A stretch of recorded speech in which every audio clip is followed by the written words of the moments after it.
வணக்கம். மாற்றத்திற்கான ஊடக பணியின் அடையாளமான மக்கள் மேடையில் உங்களை சந்திப்பதில் மகிழ்ச்சி. இன்றைய விவாத பொருள்: வெளிநாட்டு நிதியுதவியை பெற்று நடத்தப்படும் தொண்டு நிறுவனங்களில் கடந்த 3 ஆண்டுகளாக கணக்குகளை சமர்ப்பிக்காத 1142 தொண்டு நிறுவனங்களின் உரிமங்கள் மத்திய அரசால் ரத்து செய்யப்பட்டிருக்கின்றன. இந்த செய்தி நேரடியாகவே எழுப்பும் கேள்வி: பெரும்பாலான தொண்டு நிறுவனங்கள் சேவை செய்வதற்காக அல்லாமல் செல்வம் சேர்ப்பதற்காகத்தான் தொடங்கப்படுகின்றனவோ நடத்தப்படுகின்றனவோ என்பது. விவாதிக்கலாம். பங்கு பெறுவோர்: நடிகர், சமூக சேவகர், மத்திய திரைப்பட தணிக்கை துறை உறுப்பினர், சுகர் தொண்டு நிறுவனர் திரு எஸ்.வி. சேகர், மாற்றம் இந்தியா அமைப்பின் நிறுவனர் திரு பாடம் நாராயணன், பெண்கள் இணைப்பு குழுவின் மாநில தலைவி திருமிகு ஷீலு, திருச்சி அரங்கிலிருந்து ராஜேஷ் மற்றும் அமீர் பாஷா என 2 நேயர்கள், மதுரை அரங்கிலிருந்து வேதா சுரேஷ் மற்றும் முகமது சர்புதீன், நெல்லை அரங்கிலிருந்து பிரிட்டோ மற்றும் சிவராமன் என மொத்தம் 6 நேயர்கள் வாதிட காத்திருக்கின்றனர். பங்கேற்கும் அனைவருக்கும் வணக்கம்.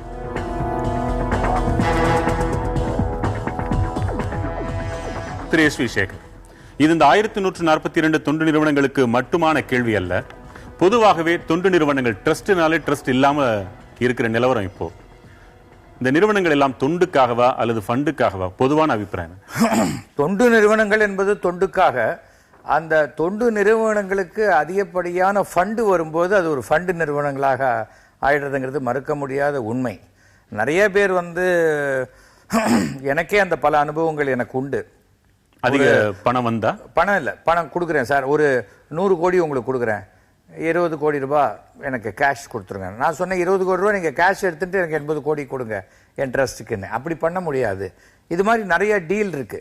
என்ன அடிப்படையாக இந்த தொண்டு நிறுவனங்கள் எங்க பெரிய பிரச்சனை வருதுன்னு சொன்னா, அந்த கமிட் பண்ணிப்பாங்க. நான் 500 குழந்தைகளை வாழ வைக்கிறேன், ஒரு 1000 பெரியவர்களை வாழ வைக்கிறேன், ஒரு கிராமத்தை தத்து எடுத்துக்கிறேன்.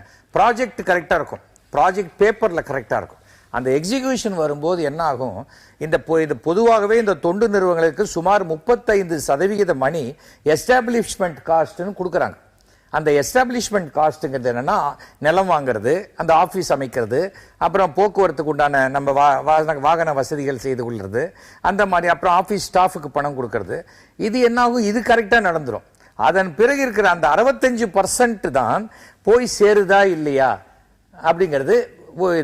இதை தவிர இப்போ கேன்சல் பண்ணியிருக்காங்களே, இது எப்படி இருக்குன்னா, நீங்க வருஷம் இன்கம் டாக்ஸ்க்கு நீங்க உங்களுடைய ஏடிஜியோ என்ன இருக்கோ அதை கொடுத்து உங்களுடைய அக்கௌண்ட்ஸை கொடுத்து இன்கம் டாக்ஸ்ல கிளியர் பண்ணின பேப்பர்ஸ் இருக்கு இல்லையா, அந்த பேப்பரை நீங்க ஹோம் மினிஸ்ட்ரிக்கு அனுப்பணும். ப்ரொவைடட் நீங்க ஃபாரின்லேருந்து ஃபண்டு வாங்குறவங்களாக இருந்தால். அதை யாரெல்லாம் அனுப்பலையோ அவர்களுக்கு தான் இவங்க கேன்சல் பண்ணியிருக்காங்களே தவிர, இன்னைக்கு இந்த அரசு நீங்க யாரும் சமூக சேவை செய்யக்கூடாதுன்னு ஒன்றும் பண்ணலை. நீங்க உங்களுடைய ரெகுலேஷன் தப்பாக இருக்கிறதுங்கிறது தான் காரணமே தவிர வேற ஒண்ணுமே கிடையாது. இதுல கேட்காத கேள்விக்கும் சேர்த்தே பதில் சொல்லிட்டீங்க. இந்த அரசுக்கு எதுவும் உள்நோக்கு இல்லை அப்படின்னு சொல்றாரு. அரசுன்னா அரசுகள்னு எடுத்துக்கலாம்.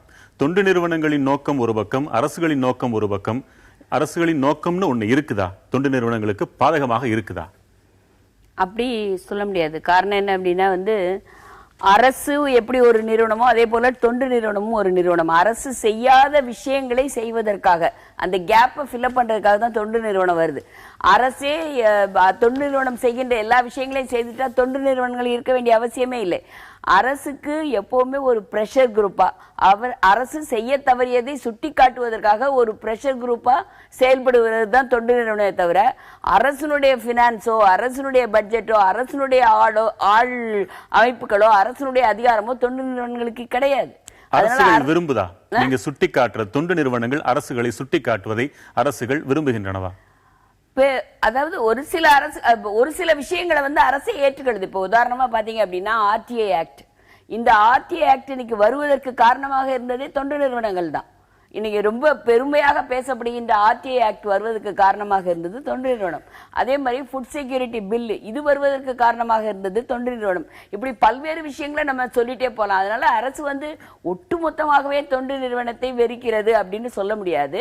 அரசு அதனுடைய கடமையை செய்திருக்கிறது. இந்த ஒரு பர்டிகுலர் விஷயத்துல, அந்த 1000 சில்லற இதை அந்த விஷயத்துல அரசு தன்னுடைய கடமையை செய்திருக்கிறது. எந்த நிறுவனமாக இருந்தாலும் சரி, சட்ட திட்டத்திற்கு உட்பட்டு தான் செயல்பட வேண்டும் அப்படிங்கிறதுல மாற்று கருத்தே கிடையாது. அது தொண்டு நிறுவனமாகவோ எந்த நிறுவனமாகவோ. ஆனா இந்த தொண்டு நிறுவனம் அப்படின்னு சொல்லும் பொழுது எல்லாரும் ஒரு இமேஜ் நினைக்கிறாங்க, வந்து இவங்களுக்கு நிறைய பணமா வந்து கொட்டுது அப்படின்னு நினைக்கிறாங்க. அது தவறு அப்படிங்கிறத புரிஞ்சுக்கணும். இன்னைக்கு என்ன, ஒரு 10 பேர் சேர்ந்து பூ கட்டி விற்கிறவங்க சேர்ந்து ஒன்னா ஒரு சொசைட்டி அமைச்சாலும் அதுக்கும் பேரு தொண்டு நிறுவனம் தான். அவங்க ஏன்னா இந்த சொசைட்டி ரெஜிஸ்ட்ரேஷன் ஆக்ட்ல தான் அவங்க ரெஜிஸ்டர் பண்றாங்க. ஆட்டோ ஓட்டுநர்கள் சங்கமும் சொசைட்டி ரெஜிஸ்ட்ரேஷன் ஆக்ட்ல தான் ரெஜிஸ்டர் பண்றாங்க. இப்படி எல்லாமே சொசைட்டி ரெஜிஸ்ட்ரேஷன் ஆக்ட்ல தான் ரெஜிஸ்டர் பண்றாங்க. ட்ரஸ்ட் ஆக்ட்ல ரெஜிஸ்டர் பண்றது ரொம்ப ரொம்ப கம்மி. ட்ரஸ்ட், சொசைட்டி இது எல்லாத்தையும் இணைத்து தான் தொண்டு நிறுவனம் அப்படிங்கிற பேர் வருது. இதுல வந்து ஃபாரின் ஃபண்ட்ஸ் அப்படிங்கிற அந்த ஃபண்ட் வாங்குறது, ஃபண்ட்ஸா கொட்டுது அப்படின்னு சொன்னாரு. இதுல ஒரு லட்சக்கணக்கான தொண்டு நிறுவனங்கள் இந்தியாவில் இருக்கு. இதுல ஃபாரின் ஃபண்ட்ஸ் வாங்குறவங்க அந்த FCRA ஃபாரின் கான்ட்ரிபியூஷன் ரெகுலேஷன் ஆக்ட்ல ரெஜிஸ்டர் பண்ணி ஃபாரின் ஃபண்ட்ஸ் வாங்குற நிறுவனம் அப்படின்னா ஒரு 10,000 தான். 10,000ல் 1,100னா ஏறத்தாழ 10% இன்றைக்கு நிராகரிக்கப்பட்ட நிறுவனங்கள். இல்ல 10,000 வந்து ஒழுங்கா ப்ராப்பரா தன்னுடைய ரெக்கார்டை சப்மிட் பண்ற நிறுவனம்னு சொல்றேன். இப்ப இந்த ரெஜிஸ்டர் இவங்களுக்கு வந்து கேன்சல் பண்ணிருக்குன்னு நீங்க சொல்றீங்க. கிட்டத்தட்ட ஒரு 40,000 நிறுவனத்திற்கு FCRA நம்பர் இருக்கு. ஆனா எல்லாருக்குமே ஃபாரின் ஃபண்ட்ஸ் வர்றதில்ல. வராதவர்களும் ரிப்போர்ட் சப்மிட் பண்ணணும். நில் ரிப்போர்ட் அப்படின்னு சொல்லுவாங்க. எங்களுக்கு பணம் வரவில்லை அப்படின்னு நில் ரிப்போர்ட் சப்மிட் பண்ணணும். இந்த நில் ரிப்போர்ட் சப்மிட் பண்ண தவறுனாலும் அவர்களுக்கு இது கேன்சல் ஆகும். அதனால இது உண்மையிலே எதற்காக கேன்சல் ஆச்சு அப்படிங்கிறது நம்மளுக்கு தெரியாது. ஆனால் சட்டத்திட்டத்தின்படி அவர்கள் நடக்கவில்லை என்பதுதான், அதை நம்ம ஏற்றுக்கொள்ள வேண்டியிருக்கு. திருப்பாடம் நாராயணன், நிராகரிக்கப்பட்ட தடை செய்யப்பட்ட நிறுவனங்கள் அத்தனையும் மோசடி நிறுவனங்கள் அப்படின்னு ஒரு வரியில சொல்லிட முடியுமா? இல்லை, அப்படி சொல்ல முடியாது. இந்த சட்டத்தை பற்றி இப்போ அரசு எடுத்த நடவடிக்கையை பற்றியும் கொஞ்சம் ஒரு சில விஷயங்களை தெளிவுபடுத்தணும்னு நினைக்கிறேன் விவாதத்துக்கு முன்னால். இன்றைக்கு செய்தியில் வந்திருக்கிற 1,400 நிறுவனங்கள் வந்து தொண்டு நிறுவனங்கள்ன்றது சொல்றதை விட அரசு சாரா அமைப்புகள், அரசு சாரா நிறுவனங்கள்னு சொல்லணும். ஏன்னா NGOs அதுல வந்து தொண்டு நிறுவனங்களும் இருக்கின்றன, மத பிரச்சாரம் செய்கின்ற நிறுவனங்களும் இருக்கின்றன, கல்வி நிலையங்கள் இருக்கின்றன, பல்கலைக்கழகங்கள் இருக்கின்றன, பல்வேறு ஆய்வு நிலையங்கள் இருக்கின்றன. எல்லாமே தான் அரசை தவிர மிச்ச எல்லா அமைப்புகளுமே அரசு சாரா நிறுவனங்கள். அரசியல் கட்சிகள் கூட அரசு சாரா நிறுவனங்கள் தான் சொல்லலாம். இன்றைக்கு எடுத்திருக்கிற நடவடிக்கை வந்து ஆந்திர பிரதேசத்தில் இருக்கிற 1,500க்கும் மேற்பட்ட நிறுவனங்கள் வந்து இந்த FCRA வந்து ரிட்டர்ன்ஸ் கொடுக்கல. ஆண்டு அறிக்கை கொடுக்கணும். வரவு செலவு, வெளிநாட்டிலிருந்து வர நிதியை எப்படி பயன்படுத்தி கொண்டோம், எதற்காக பயன்படுத்தி கொண்டோம், அதற்கான முழு கணக்கை கொடுக்கணும். கொடுக்காததுக்கு வந்து கடந்த ஆண்டே நோட்டீஸ் கொடுத்துட்டு 3 மாதங்கள் நேரம் கொடுத்து அவர்கள் செயல்படாதனால இந்த 1,400 கிட்டத்தட்ட அவ்வளவு பேர் ஆந்திர பிரதேசத்தில் உள்ள நிறுவனங்கள், அமைப்பு சாரா நிறுவனங்கள், அரசு சாரா நிறுவனங்களை இன்றைக்கு அவங்களுடைய வெளிநாட்டிலிருந்து நிதி பெறக்கூடாது என்று தடை செய்திருக்காங்க. அவங்க நிறுவனம் நடத்தக்கூடாதுன்னு இல்ல. அடுத்தது தமிழ்நாடு, உத்தரப்பிரதேசம், மகாராஷ்டிரா, டெல்லின்னு பல நிறுவனங்களுக்கு அடுத்தடுத்த நோட்டீஸ் அனுப்புவாங்க, அடுத்தடுத்த நடவடிக்கை எடுக்க போயிடுறாங்க. கடந்த 3 ஆண்டுகள்ல 4,000க்கும் மேற்பட்ட இந்த மாதிரியான நிறுவனங்களை முடக்கியிருக்காங்க. அவங்களுடைய வங்கி கணக்கை முடக்கியிருக்காங்க. அவங்க வெளிநாட்டிலிருந்து மட்டும் இல்ல, ஒட்டுமொத்தமா வங்கி கணக்கை முடக்கியிருக்காங்க. CBI என்கொயரி நடந்துட்டு இருக்கு, விசாரணை நடந்துட்டு பல நிறுவனங்கள் மேல நடந்து கொண்டிருக்கின்றன. இதுல என்ன விஷயம்னா, வெளிநாட்டிலிருந்து நிதி பெறும் நிறுவனங்கள் வந்து இந்தியாவில் வந்து 42,000க்கும் மேற்பட்டவர்கள் FCRAல பதிவு செய்தவங்கள்ல. ஆனா கடந்த ஆண்டு வரையும் பாத்தீங்கன்னா 22,000 நிறுவனங்கள் வந்து வெளிநாட்டிலிருந்து நிதி பெற்றிருக்கிறதா புள்ளி விவரங்கள் கூறுகின்றன. அதுல 10,000 நிறுவனங்கள் மட்டும்தான் ஒழுங்காக விவரங்களை வந்து அரசுக்கு கொடுத்திருக்காங்க. கடந்த 3 ஆண்டுகளாகவே தொடர்ந்து அரசு வந்து நினைவூட்டல் கொடுத்துட்டு இருக்காங்க. இது பத்தி பாராளுமன்றத்திலையும் பல முறை பேசியிருக்காங்க. இதுல வந்து பாத்தீங்கன்னா 2010 வந்து FCRA ஃபாரின் கான்ட்ரிபியூஷன்ஸ் ரெகுலேஷன் ஆக்ட்ன்ற ஒரு சட்டத்தை கொண்டு வந்தாங்க. 2011 அதற்கான விதிகள் இயற்றப்பட்டன. அதன்படி 2009, 10, 10, 11, 11, 12 3 ஆண்டுகளாக அடுத்தடுத்த ஆண்டுகளுக்கு வந்து இந்த மாதிரியான விவரங்களை சமர்ப்பிக்கலன்றதால பல முறை நினைவூட்டல் கொடுத்து செய்யலன்றதால இப்ப கடைசி முறையாக நடவடிக்கை எடுத்திருக்காங்க. அது மட்டும் இல்லாது இந்த யார் எந்தெந்த நிறுவனங்களுக்கு வந்து வெளிநாட்டிலிருந்து நிதி பெறுவதற்கு தடை செய்திருக்காங்களோ அந்த நிறுவனங்களுடைய விவரங்களையும் வந்து வெப்சைட்ல போட்டாங்க, ஆன்லைன்ல. அது வந்து ஒரு வெளிப்படை தன்மையை காண்பிக்கிறது, அரசுடைய வெளிப்படை தன்மை. இதுல பாத்தீங்கன்னா வெளிப்படையான நியாயமான ஒரு நடவடிக்கை தான் இன்றைக்கு அரசு எடுத்திருக்கிறது. ஆனால் இதுல உள்ள அநியாயங்கள் என்ன? ஆனால் கேள்விகளுக்கு விடையா நீங்க சொல்ல வேண்டியிருக்கும். நெல்லையிலிருந்து சிவராமன், உங்களுடைய வாதம் என்ன? அதாவது எந்த குழந்தையும் நல்ல குழந்தை தான் மண்ணில் பிறக்கையிலே நல்லவனாகும் தீயவனும் அன்னை வளர்ப்புன்னு சொல்லுவாங்க, ஒரு பழமொழி உண்டு. எந்த ஒரு தொண்டு நிறுவனமும் முதல்ல வந்து ஆரம்பிக்கும் போது நல்ல முறையில் தான் ஆரம்பிக்கிறாங்க. அது போக போக அது வந்து அதில் ஏதாவது இந்த மாதிரி இது நடந்துருது. இப்போ எஸ்எஸ்ஐ ஐயா நல்லா சொன்னாங்க, 35% வந்து அட்மினிஸ்ட்ரேஷன் எக்ஸ்பென்சஸ், மீதி 65% தான் சேவைன்னு சொல்கிறாங்க. நான் ஒரு வரி ஆலோசகராக இருக்கிறதுனால சொல்கிறேன். அந்த 35% கரெக்டாக அட்மினிஸ்ட்ரேஷன் எக்ஸ்பென்ஸில் அடிச்சிருவாங்க. மீதி 60% எப்படி பண்ணணும்னா, இப்போ அடிப்படை தேவையான மனுஷனுக்கு வந்து உணவு, உடை, உறைவிடம், அதில் கல்வி மருத்துவத்தை ஏற்கனவே முதலே விட்டுட்டாங்க. அந்த மருத்துவம், கல்வி இது ரெண்டும் தான் இப்போ வந்து முழுக்க முழுக்க இதாக இருக்குது. அப்போ அதையும் இப்போ வந்து வியாபாரம் ஆனதுனால அப்போ எதில் சேவை செய்வாங்க? அந்த வந்த ரூபாயை பூரா என்ன செய்வாங்க? அட்மினிஸ்ட்ரேட்டிவ் எக்ஸ்பென்ஸ் பண்ணிட்டு மீதி உள்ள அமௌண்ட்டை வச்சு, ஏன்னா அது பூரா இப்போ சேவையாக இல்லை, எல்லாமே வந்து வியாபார நோக்கத்தோட போயிடுச்சு. அப்போ அதில் சேவை செய்ய முடியாத அந்த பணத்தை இந்த மாதிரி தான் தவறாக பயன்படுத்துவாங்க. இல்ல இல்ல இல்ல, இது அடிப்படையாகவே எல்லா தொண்டு நிறுவனமே உண்ண உணவு, உடுக்க உடை கொடுக்கறதுக்காக இல்ல. இப்போ நாங்க ஒரு ட்ரஸ்ட் நான் ஆரம்பிக்கிறேன்னு சொன்னா என் ட்ரஸ்டினுடைய நோக்கங்களை நான் தெளிவுபடுத்திடுவேன். அந்த நோக்கத்துக்குள்ளதான் நான் செலவு பண்ண முடியும். திடீர்னு என்கிட்ட ஒரு பணம் இருக்கு, நான் ஒரு கோயில்ல கும்பாபிஷேகம் பண்றேன்ட்டு அதுல இருந்து 1 லட்சம் ரூபாய் எடுத்து கொடுக்க முடியாது. ஆனால் அதே சமயம் எனக்கு கொடுக்கணும்னு சொன்னா ஒரு கலையை ஆதரிப்பதற்காக, ஒரு சிற்பங்களை பாதுகாப்பதற்காகங்கிற ஆங்கிள் வேணா ஒரு சில அதை செய்ய முடியும். ஆனால் எல்லாத்துலயுமே ரெகுலேஷன்ஸ் இருக்கு. அந்த ரெகுலேஷனை நாம ஃபாலோ பண்ணாத போனவங்க மேல தான் நடவடிக்கை. ஓகே, இல்ல சிவராமன் சொல்லுங்க. இல்ல, ட்ரஸ்டோட அடிப்படை தேவை என்னது? சேவை தானே. ட்ரஸ்டோட அடிப்படை தேவையே சேவை தான். இல்ல அப்படி கிடையாது. ஒரு அடிப்படை தேவை என்னது மனிதனுக்கு? அந்த 5 தானே.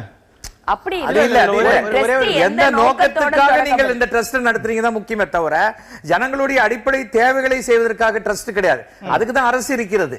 நான் வந்து வெறும் கல்விக்காக மட்டும் ஒரு ட்ரஸ்ட் நடத்துறேன்னு வச்சுக்கோங்க, கல்விக்காக தான் பண்ண முடியும். ட்ரெஸ் வாங்கி தரேன்னு சொல்ல முடியாது, ஆனா யூனிஃபார்ம் வாங்கி தரலாம். கல்வி சம்பந்தமான விஷயத்தை செய்யலாம். கூடுதல் ஒரே ஒரு செய்தி உங்களுக்காக விவரங்களா சொல்றேன். தொண்டு நிறுவனங்கள் மட்டுமல்லாது எல்லா அரசு சாரா நிறுவனங்கள் மேல நடவடிக்கை எடுத்திருக்காங்க.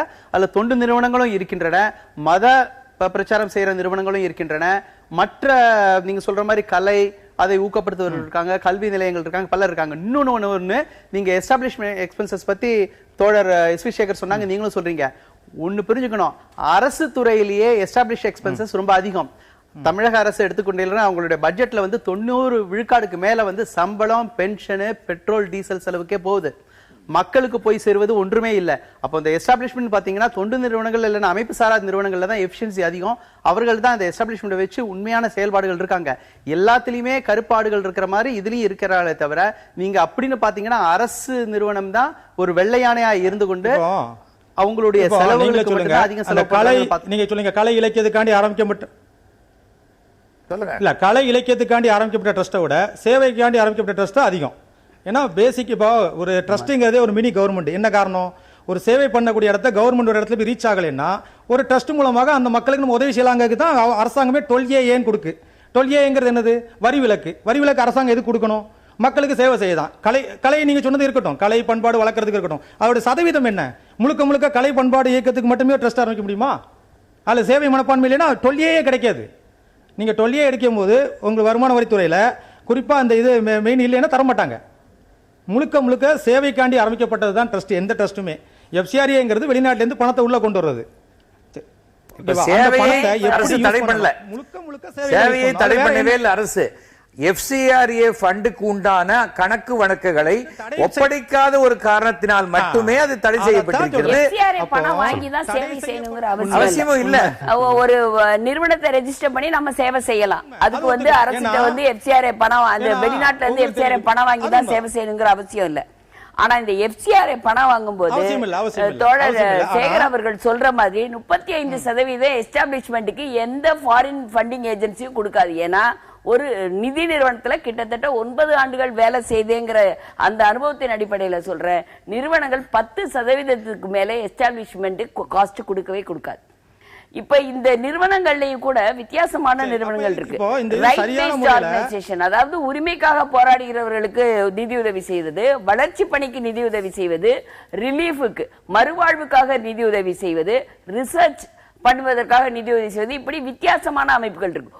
ஒவ்வொன்றுக்கும் ஒவ்வொரு விதமாக செயல்பாடுகள் இருக்கும். அதனால எல்லாவற்றையும் அப்படியே நம்ம பொத்தாம் பொதுவுல ஒரே மாதிரி யூனிஃபார்மா நம்ம சொல்லிட முடியாது. எனக்கு நிறுவனங்களின் பெயர்களை சொல்ல முடியல. ஆனால் நல்ல நிறுவனங்கள், நல்ல தொண்டாற்றுகின்ற நிறுவனங்கள் கூட இந்த நிதி வரவு அரசினால் கட்டுப்படுத்தப்பட்டு செயலற்ற நிலையில் இருப்பதை தமிழகத்திலேயே நாம் பல உதாரணங்களை பார்க்க முடிகிறது. வெளிப்படையாக பார்த்தால் இவர் நல்லதானே செய்யறாங்கன்னு தோணுது. ஆனா உள்ள என்ன நடக்குது? அவர்கள் ஏன் அந்த கணக்குகளை சமர்ப்பிக்க முடியாத நிலைக்கு தள்ளப்படுகிறார்கள்? அதற்கு ஏதாவது நியாயமான காரணங்கள் ஏதாவது உண்டா? ஒரு இடைவேளைக்கு பிறகு நீங்க விரிவா சொல்லுங்க.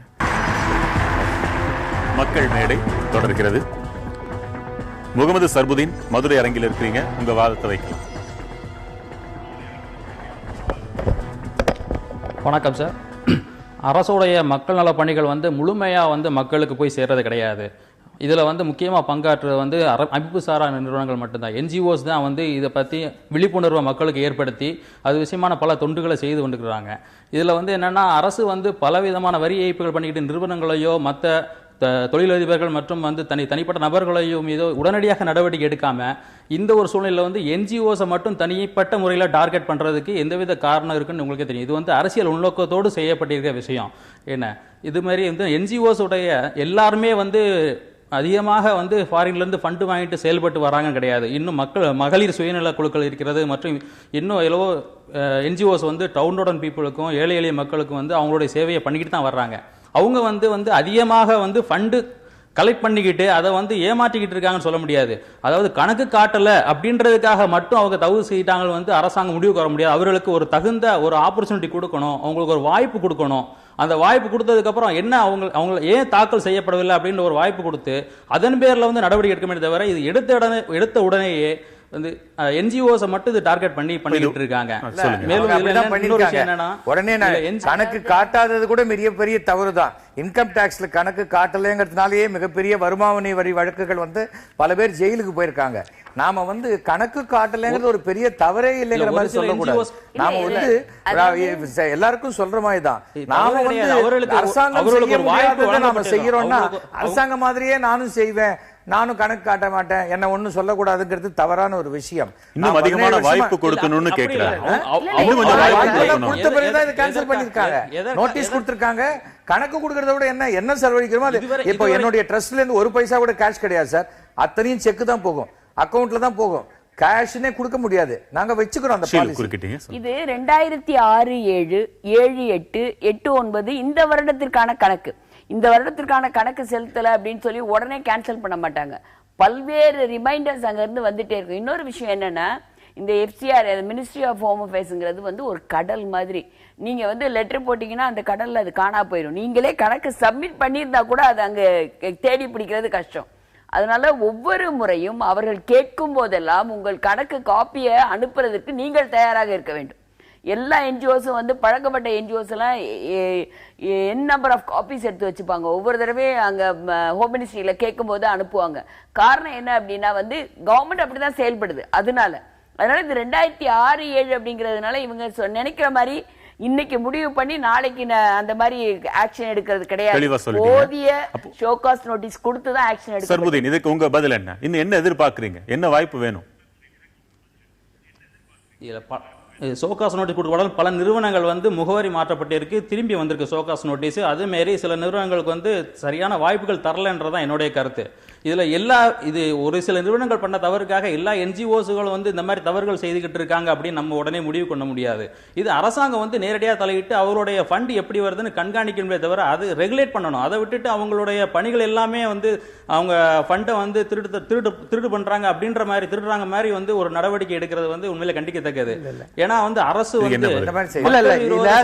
புரிஞ்சுங்க, நீங்க நூற்றுக்கணக்கான கடிதங்கள் திரும்பி வந்து முதல்ல தெரிஞ்சுங்க, இந்தியாவில் 2 லட்சத்துக்கும் மேற்பட்ட லட்சக்கணக்கான தொண்டு நிறுவனங்கள் இருக்கின்றன, அமைப்பு சாரா நிறுவனங்கள் இருக்கின்றன, சுயஉதவி குழுக்கள் இருக்கின்றன, பெண்கள் அமைப்புகள் இருக்கின்றன.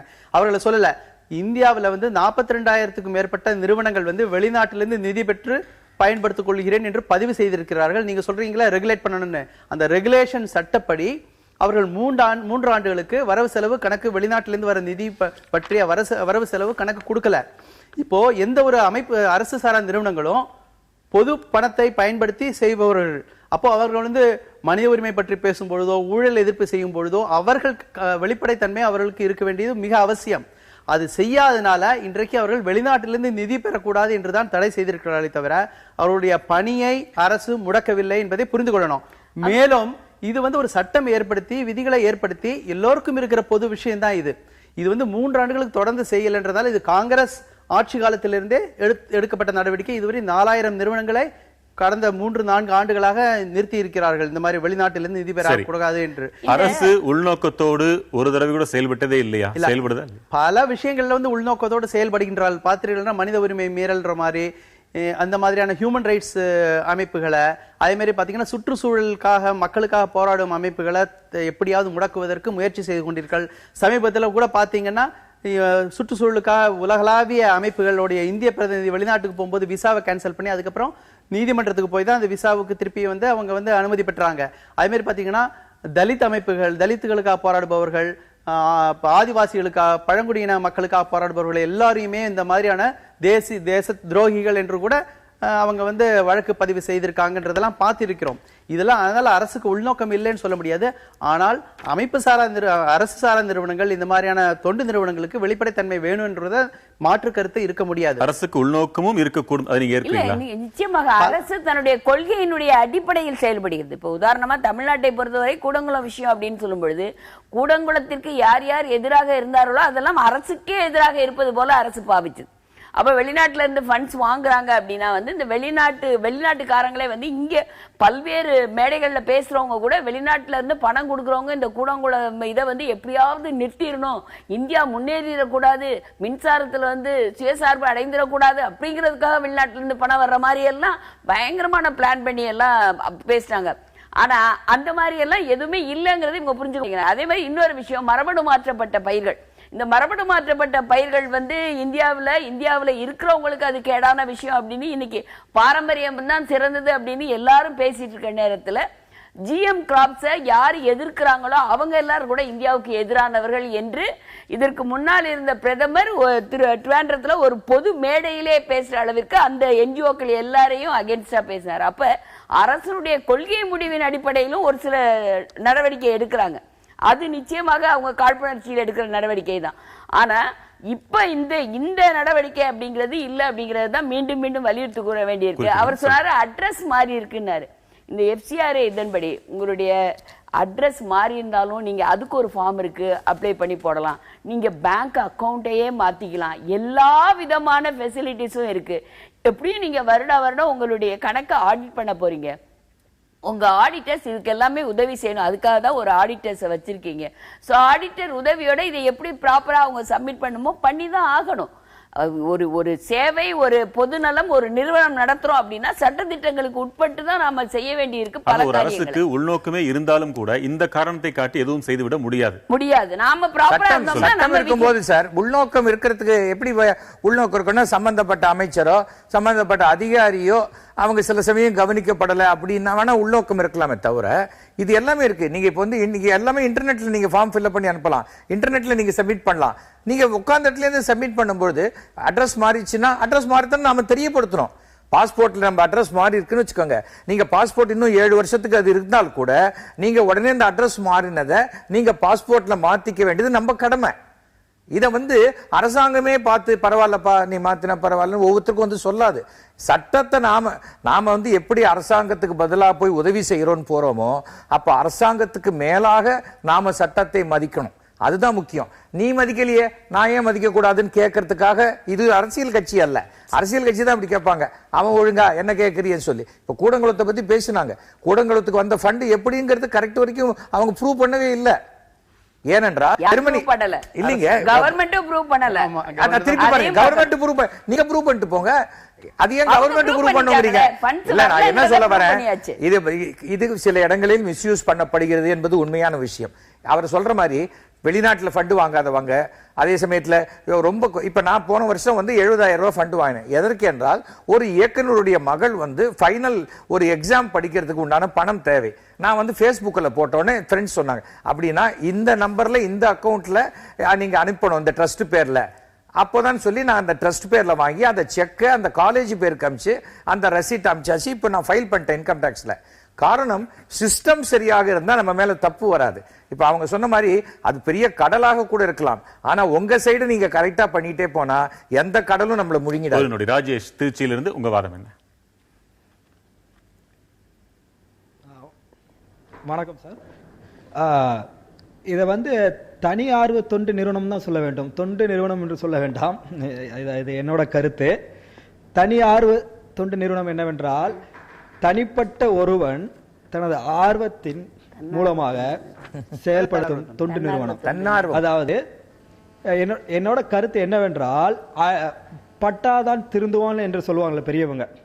அதாவது எனது குடும்பத்தில் பெரியவங்க இந்த மாதிரி முடியாத இருக்கவங்க நான் பண்ண முடியாததுனால இது மாதிரி இருக்கும் தொண்டு தனியார்வ தொண்டு நிறுவனத்திற்கு எனது பங்களிப்பு, அதாவது சேவையாக நான் செய்கின்றேன்.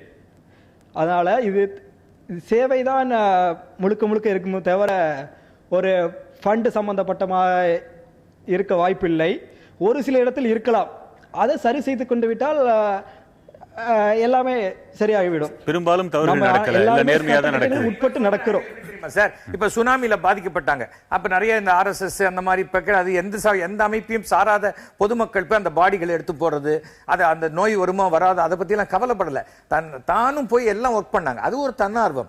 ஆனால் எந்த ஒரு அமைப்பு நடத்துவதற்கும் ஒரு ஃபண்டு தேவை. நான் என்ன பண்ணுவேன், என்னுடைய நாடகத்தையே நடத்தி அதுக்குள்ள வர ஃபண்டை அந்த ட்ரஸ்ட்டுக்கு யூஸ் பண்ணுவேன். ஏன்னா என்னுடைய நாடக பிரியாங்கிற அமைப்பு அதுவும் ஒரு ட்ரஸ்ட். ஆனால் அந்த ட்ரஸ்ட்டுக்கு உண்டான வழிமுறைகளை தான் அதுல செய்யணுமே தவிர ட்ரஸ்ட் ஆரம்பிச்சுட்டு ட்ரஸ்ட்ல பிசினஸ் பண்ண முடியாது. இது அடிப்படையான விஷயம். இதுல ஒரு விளக்கம் சொல்லுங்க. அரசியல் கட்சிகள் கூட பல பணத்தை பல இடங்கள்ல இருந்து வாங்குறாங்க, ஆனா இவங்களை காட்டில அவங்க தான் அதிகமா கணக்கு காட்டுறதில்லை என்ற புகாருக்கு அவங்க தான் ஆளாகிறாங்க. அதுதான் நீங்க பாத்தீங்கன்னா இப்ப சமீபத்துல கூட பாத்தீங்கன்னா நம்மளுடைய தேர்தல் ஆணையம் வந்து இது தொடர்பான விஷயங்களை தொடர்ந்து அரசியல் கட்சிகள்கிட்ட வலியுறுத்திட்டு இருக்காங்க. உங்களை கூப்பிட்டு பேசியிருக்காங்க பலமுறை. இந்த மாதிரி எல்லா அரசியல் கட்சிகளையும் கூப்பிட்டு பேசியிருக்காங்க.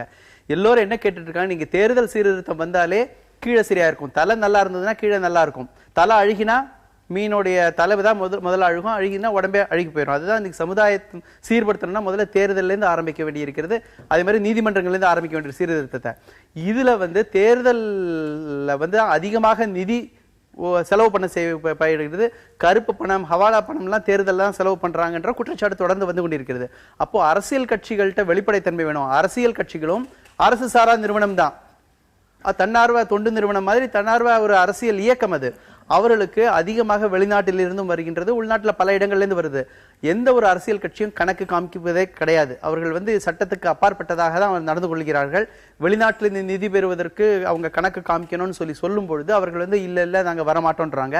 அதே மாதிரி பாத்தீங்கன்னா தகவல் கேட்கும் உரிமை சட்டத்துக்கு கீழே வந்து எல்லா அரசியல் கட்சிகளும் வரணும்னு உச்ச நீதிமன்றம் சொல்லியும் கூட அவர்கள் வர மறுக்கின்றார்கள். அப்போ அரசியல் கட்சிகளுக்குள் ஜனநாயகமும் இல்லை, வெளிப்படை தன்மையும் இல்லை. அப்ப அங்கேயே சீர்திருத்தம் ரொம்ப அவசியமாக தேவைப்படுகின்றது.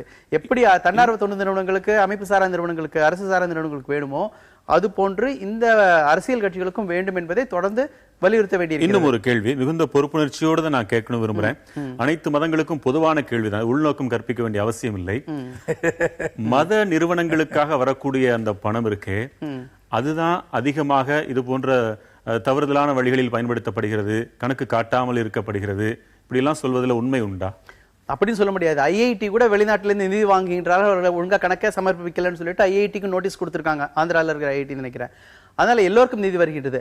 ஆனால் நீங்கள் பாத்தீங்கன்னா வெளிநாட்டிலிருந்து நிதி பெறும் பல்வேறு அரசு சாரா நிறுவனங்களில் அதிகமானவர்கள் மதம் பின்னணி கொண்ட இல்ல மத பிரச்சாரம் செய்கின்ற இல்ல மத மாற்றம் செய்கின்ற அமைப்புகள், அதிகமாக பணம் வரும் நிறுவனங்கள், வெளிநாட்டிலிருந்து நிதி பெறும் நிறுவனங்கள். அதுல ஆந்திரா அதிகமாக இருக்கிறது, மகாராஷ்டிரா, தமிழ்நாடு, கேரளா என்று பல மாநிலங்கள்ல இருக்கின்றார்கள். இது தொடர்பாக பலர் இயல்பாகவே அதிக தவறு நடக்கக்கூடிய இடமும் அதுதானே. ஆமா, கட்டாயம் அங்க தவறு நடக்காதுன்னு சொல்ல முடியாது. கட்டாயம் தவறு நடப்பதற்கான வாய்ப்புகள் அதிகம். ஏன்னா அவர்கள் வந்து மத பிரச்சாரங்களோ மதம் பிரச்சாரம் செய்வதோ இல்ல மத நம்பிக்கையை பரப்புவதோ வந்து அடிப்படை உரிமையாக இருக்கிறது, எல்லோருக்கும் இந்த உரிமை இருக்கிறது. ஆனால் அதற்காக பெரும் நிதியை வந்து எப்படி பயன்படுத்துகிறார்கள் என்பதற்கான கணக்கு கட்டாயம் கொடுக்கணும். இதுல வந்து எந்த ஒரு மதமும் விதிவிலக்கல்ல. இப்ப வெளிநாட்டில் நிதி பெறுவது இஸ்லாமிய அமைப்புகள் இந்தியா முழுவதும் வந்து வெளிநாட்டிலிருந்து நிதி பெறுகின்றார்கள். கிறிஸ்துவ அமைப்புகள் வந்து வெளிநாட்டிலிருந்து அதிகமாக பெறுகிறீர்கள். சொல்லப்போனால் இந்தியாவில் அதிகமாக இந்த மாதிரி நிதி பெறுவது வந்து கிறிஸ்தவ அமைப்புகள். அதே மாதிரி பாத்தீங்கன்னா இந்து அமைப்புகளும் அமெரிக்காவிலிருந்து நிதி பெறுகிறார்கள். இந்து அமைப்புகளுக்கு நிதி திரட்டுவதற்காகவே அமெரிக்காவில் ஒரு அமைப்பு இருக்கிறது. அவர்கள் நிதியை திரட்டி இந்து அமைப்புகளுக்கு கொடுக்கிறார்கள். அதனால எல்லா சீக்கிய மத அமைப்புகளும் வெளிநாட்டில் நிதி பெறுகின்றார்கள். ஜைன அமைப்புகளும் கெடுகிற எல்லா மத அமைப்புகளுமே வெளிநாட்டில் நிதி பெறுகின்றார்கள். கட்டாயம் வேணும். வேதா சுரேஷ், மதுரை அரங்கில் இருக்கிறீங்க, உங்க வாதத்துறை. சமூக விழிப்புணர்வை ஏற்படுத்தும் புதிய தலைமுறைக்கு எனது வணக்கம்.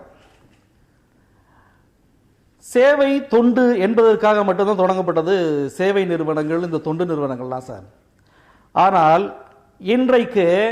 இன்றைக்கு நாம் விவாதிக்கின்றோமே, இந்த பிரச்சனைக்காக எத்தனை விவாதங்கள் வைத்தார்கள். நான் தெரியாம கேட்கிறேன், சமூகத்திற்காக தன்னை இழந்து சமூக வளர்ச்சிக்காக, தனி மனித வளர்ச்சிக்காக தன்னை அர்ப்பணித்து செயல்படுத்தக்கூடியதுதான் சமூக தொண்டு நிறுவனங்கள். இந்த நிறுவனங்களே அரசு கேட்கின்ற கேள்விகளுக்கும் அரசு ஆணைகளுக்கும் கட்டுப்படாமல், தன்னுடைய கணக்கு வழக்குகளை காட்டாமல் வெளியே நின்று கொண்டிருந்தால் அதை கேட்பதற்கு அரசுக்கு முழுக்க அதிகாரம் இருக்கிறதா இல்லையா? இருக்கிறதுல அதை கேட்டால் தவறா? சரி, அதனுடைய தொடர்ச்சியா கேக்குறேன். நல்ல தொண்டு நிறுவனங்கள் இன்று நல்லபடியில் செயல்படுகின்றன. சொல்லுங்க. சரி, புற்றீசல் போல சொல்லவே இல்லை சார். ஏகப்பட்ட தன்னார்வ நிறுவனங்கள், அரசு சாரா தொண்டு நிறுவனங்கள் எல்லாம் புற்றீசல் போல கிளம்பி வருது. இவர்களுக்கெல்லாம் உண்மையிலேயே சேவை எண்ணம் தான் இருக்கிறது என்றால் கணக்கு காட்டியிருப்பாங்க, அல்லது கணக்கே காட்டியிருந்தாலும் கூட அது கணக்கு என்ற அளவில் சரி, ஆனாலும் அங்கேயும் தவறுகள் நடக்க வாய்ப்பு இருக்குது. அப்ப அவ்வளவு எளிதா இருக்குதா ஒரு சேவை நிறுவனம் தொடங்குறதுன்றது? சேவையில பல விஷயங்கள் இருக்கு. இப்ப 50கள் 60கள்ல பாத்தீங்க அப்படின்னா வந்து ஒரு சேவை நிறுவனம் தன்னார்வம் அப்படின்னு திருச்சி அரங்குல இருந்து ஒருத்தர் பேசினார். அது மாதிரி தன்னார்வமாக என்னுடைய சமுதாயத்தில் இருக்கிற மக்கள் பாதிக்கப்படுகிறார்கள், அவர்களுக்காக நான் இறங்கி செய்யறேன் அப்படிங்கிற தன்னார்வமாக செயல்பட்டவர்கள் தங்களுடைய பணத்தை செலவு பண்ணி நிறைய பேர் செயல்பட்டாங்க. போற போக்குல காலப்போக்குல பாத்தீங்க அப்படின்னா இதுல வந்து நிறைய ப்ரொஃபஷனலிசம் உள்ள வந்துருச்சு.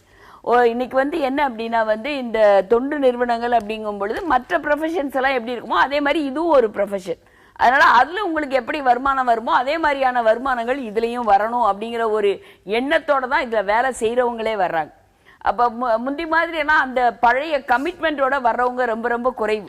அதனால அப்படி குறைவாக இருக்கிறதுனால இதனுடைய செயல்பாடுகளுமே வித்தியாசமாக இருக்கு. இப்ப ஒரு தொண்டு நிறுவனம் நடத்துறவங்கன்னு வைங்களேன், நடத்துறவங்க ஒரு 10 பேரோட ஒரு தொண்டு நிறுவனம் ஆரம்பிக்கிறாங்க, அந்த வேலை செய்யறாங்க, ஒரு 2 வருஷம் வேலை செய்யறாங்க, 2 வருஷம் அவங்களுக்கு பணம் இருக்கு, 3வது வருஷம் பணம் இல்லை, தொடர்ந்து அந்த எந்த கிராமத்திற்காக வேலை செய்தார்களோ அதை தொடர்ந்து செய்ய வேண்டும் என்று அவர்கள் நினைத்தாலும் அந்த கூட இருக்க 10 பேர் ஒத்துழைச்சா தானே செய்ய முடியும். அப்ப அவங்க ஒத்துழைக்கல அப்படிங்கும்போது இவங்களை சஸ்டெயின் பண்றதுக்கு நான் என்ன பண்றது அப்படிங்கிற மாதிரியான முதல்ல மக்களுக்கு சேவை செய்ய ஆரம்பித்தவர்கள் தன்னுடைய தொண்டு நிறுவனத்தை தக்க வைப்பதற்கு என்ன செய்வது என்கின்ற ஒரு செயல்பாட்டில் இறங்குற ஒரு சூழ்நிலையை நம்ம இப்ப பாக்குறோம். அதுதான் பல சிக்கல்களுக்கு ஒரு காரணமா இருக்கிறது. பிரிட்டோ, நெல்லை அரங்கிலிருந்து உங்க வாதம் என்ன? அடிப்படையில் 2 விஷயங்களை தெளிவுபடுத்த விரும்புகிறேன். ஒன்று, தொண்டு நிறுவனம் அப்படிங்கிற சொல்லாக்கமே வந்துட்டு தவறான சொல்லாக்கம் என்று நான் கருதுறேன். என்ஜிஓஸ் அப்படிங்கிற வார்த்தை அரசு சாரா நிறுவனங்கள் அப்படிங்கிற ஒரு பரந்துபட்ட ஒரு சொல்லாக்கம் தான் சரியா இருக்கும். இன்றைக்கு நிர்வாக ரீதியான நடவடிக்கைகளில் சில தொண்டு நிறுவனங்களை வந்துட்டு உரிமத்தை ரத்து செஞ்சிருக்கிறாங்க. அதை யாரும் மறுக்கிறதுக்கு இல்லை. கடிதங்கள் அனுப்பியிருக்கிறாங்க, கடிதங்களுக்கு பதில் கிடைக்கல, அது இவங்க கணக்கு காட்டாமல் இருக்காங்க. அதெல்லாம் வந்துட்டு ரெகுலேட் பண்றது அரசுடைய கடமை, கண்டிப்பா செய்யணும். ஆனால் இந்த அரசு சாரா நிறுவனங்களை பற்றிய தவறான பிரச்சாரம் எங்கு போகுதுன்னு சொன்னா, வாழ்வாதார பிரச்சனைகள் சம்பந்தமாக அல்லது சுற்றுச்சூழல் சம்பந்தப்பட்ட பிரச்சனைகள் சார்பாக அல்லது உரிமை சார்ந்த பிரச்சனைகளில் எப்போதெல்லாம் சில நிறுவனங்கள் தலையிடுகிறதோ அல்லது வேலையை செய்கிறதோ அங்குதான் அரசு பிராண்ட் பண்ணுது. இதுதான் நான் முக்கியமா பதிவு செய்ய விரும்புறேன். யாருமே ரெகுலேட் பண்ணக்கூடாது அப்படின்னு சொல்ல முடியாது. அரசு அப்படின்னு இருந்தா கண்டிப்பா ரெகுலேட் பண்ணி ஆகணும். ஆனா அந்த ரெகுலேஷனுக்கு பின்னாடி இருக்கக்கூடிய இன்டென்ஷன் என்ன, அதுதான் நம்முடைய கேள்வி. 2வது விஷயம், இந்திய அரசியல் சாசனப்படி எல்லாருக்குமே எந்த வகையான பணியும் செய்வதற்கு உரிமை இருக்கிறது. வெளிநாட்டிலிருந்து பணம் வாங்கி செய்யக்கூடாது அப்படின்னு எந்த ஒரு அரசியல் சாசன உரிமையும் கிடையாது, மறுக்கல. இது அடிப்படை உரிமை. ஒரு அரசு இன்னொரு அரசோடு ஒப்பந்தம் போடுகிறது. ஒரு நிறுவனம், பொது நிறுவனம், கார்ப்பரேட் செக்டார் இன்னொரு கார்ப்பரேட் செக்டாரோடு வந்துட்டு இணைந்து வேலை பார்க்க முடியுது. இந்திய அரசு இப்போது சமீபத்திய உடன்பாடுபடி பார்க்கும் போனா இன்றைக்கு காப்பீட்டு மசோதாவை 49% அந்நிய முதலீடை அனுமதிக்கிறது. இது போன்ற நிலை இருக்கும்போது ஏன் அரசு சாரா நிறுவனங்கள் வெளிநாட்டிலிருந்து மக்கள் பணிக்காக பணம் வாங்கி செய்யக்கூடாது என்கிறதான் கேள்வி. மக்கள் பணிக்காக பணம் வாங்கி செய்யக்கூடாதுன்னு சொல்லலைங்க. அது வந்து அப்ப ரிசர்வ் பேங்க்னு ஒன்னு இருக்கு. அப்ப அவாலா பணத்துக்கும் நம்ம கம்பெனி அந்த அரசு வழியா செய்யற பணத்துக்கு வித்தியாசம் இருக்கு இல்லையா? நல்லா கவனிங்க. இல்ல ஹவாலா பணம் இங்க எப்படி வந்துச்சு? Registration of societies. நல்லா கவனிங்க. சொல்லுங்க. சொசைட்டிஸ் ஆக்ட்ல தான் ரெஜிஸ்டர் பண்றாங்க, இல்ல ட்ரஸ்ட் ஆக்ட்ல ரெஜிஸ்டர் பண்றாங்க. ரெஜிஸ்டர் பண்ணாத எந்த ஒரு நிறுவனமும் செயல்பட முடியாது. விதிமுறைகள் இருக்குது. ஏங்க ஹவாலா பணத்தை எங்க வருதுங்க? நீங்க சொல்றதுக்காக சொல்றேன். யாருமே வாங்க கூடாதுன்னு சொல்லல. ரெகுலேட்டரி ஆக்ட் பிரகாரம் வாங்க வேண்டும் சொல்றோம். அது வாங்காம பையில போட்டு மடிச்சு கவர் முனையில நம்பர் எழுதி கொடுத்து வாங்கினா அது செல்லாதுன்னு சொல்றது. ரெகுலேஷன் பண்ணக்கூடாதுன்னு யாரும் சொல்லல. இல்ல ரெகுலேஷன் பண்ணக்கூடாதுன்னு யாரும் சொல்லல. ரெகுலேஷன் பண்ணுவதற்கான உரிமை அரசுக்கு இருக்கிறது. ஆனால் எந்த நேரத்தில் எந்த இன்டென்ஷனோடு பண்றாங்க அப்படிங்கறத இங்க கேள்வி அப்படின்னு முன் வைக்கிறேன். எது அதிகமாக மிஸ்யூஸ் பண்ணப்படுகிறதோ, இப்ப சார், இப்ப இந்தியாவின் மகள் வந்தது, அந்த மகளுக்கு ஒரு என்ஜிஓ தான் ஃபண்ட் பண்ணாங்க. அது அந்த என்னாச்சு? இருங்க, என்னுடைய கருத்தை நான் சொல்லிடுறேன். அடிப்படை நோக்கம் என்ன? கடைசியில பார்த்தா ஒரு விஷயம் சொன்னாங்க, இது மக்களுக்கு போச்சுன்னா விழிப்புணர்ச்சி வரும். ஆனால் அதை பார்க்கிற பெற்றோர்கள் பயந்து போய் வெளியில அனுப்ப மறந்துடுவாங்க. குழந்தைங்களை வெளியில அனுப்ப பயப்படுவாங்க. பாதுகாப்பு தன்மை அதுல வந்து மாறுபட்ட கருத்து இருக்கு. கருத்து இருக்கலாம். நோக்கம் சம்பந்தப்பட்டது யாரு? என்ஜிஓ. அதுல இல்ல அடிப்படையான விஷயம். இப்ப இன்னைக்கு வந்து 2750 கோடி ரூபாய் வருஷத்துக்கு வருது. அதுல வந்து ஆபீஸ் எக்ஸ்பெண்டிச்சர் 35. ஆனா என்ன சொல்றாங்க, அதுல வந்து தாழ்த்தப்பட்ட ரொம்ப எஸ்சி எஸ்டி பீப்புளுக்கெல்லாம் உதவி செய்யறது அடிப்படையா சொல்லுவாங்க. இதுவரைக்கும் 0.25% பணம் கூட அந்த எஸ்சி எஸ்டி பீப்புளுடைய வளர்ச்சிக்கு இந்த தொண்டு நிறுவனங்களுடைய வெளிநாட்டிலிருந்து வரும் பணம் போகவில்லை என்பதுதான் உண்மை. அதெல்லாம் சொல்ல புத்தாம் பொதுவா பேச முடியாது.